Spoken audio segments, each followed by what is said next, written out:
Bien armé jusqu'aux dents avec des machettes, bâtons, planches, pointes et bourdins, ce groupe de plus d'une cinquantaine de bandits a été surpris et mis aux arrêts par la force publique ce mardi 22 août 2017 sur le plateau de Inda, précisément à Bototo, où il régnait en maître avec pour principale mission saccager le massif forestier en procédant à l'abattage des arbres plantés, au lotissement anarchique, à la vente et à la distribution clandestine de terrains sur ce massif forestier concédé à la société Eucalyptus Fibre du Congo par l'État congolais, terrorisé et agressé en même temps les paisibles populations vivant dans les environs. Une situation inconfortable qui continue de faire couler tant d'encre que de salive, alors que depuis le 16 septembre 2013, pour être en conformité, la coordination de la commission chargée d'appliquer la décision du gouvernement faisant état de la restauration de l'autorité de l'État avait fait interdiction à la population d'accéder dans les zones loties et non bâties et aussi dans toutes les plantations de EFC.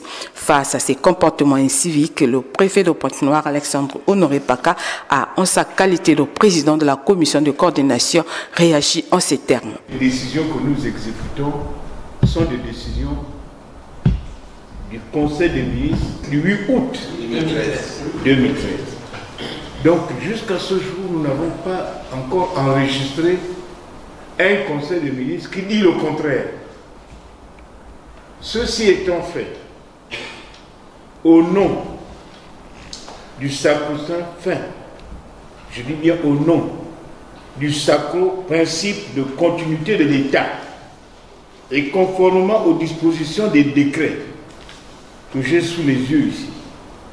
2009-211, 2012-212, du 21 juillet 2009, portant déclassement des périmètres de reboisement dans le Kwilu et Pointe-Noire.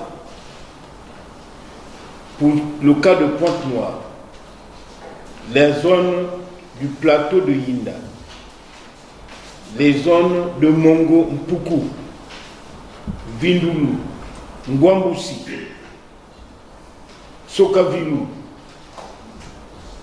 les zones de Chimpunga. Les décisions prises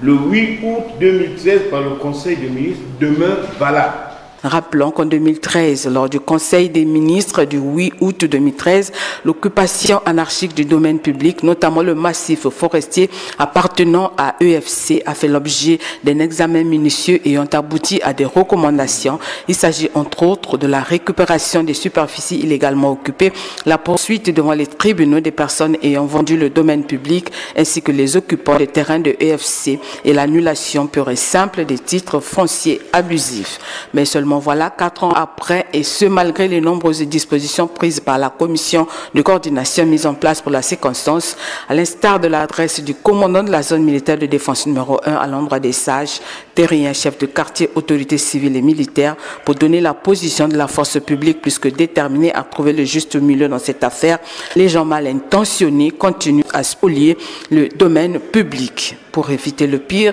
chacun à son niveau devrait s'approprier les différentes mesures prises par les autorités, et cela, bien sûr, au grand bonheur de tous.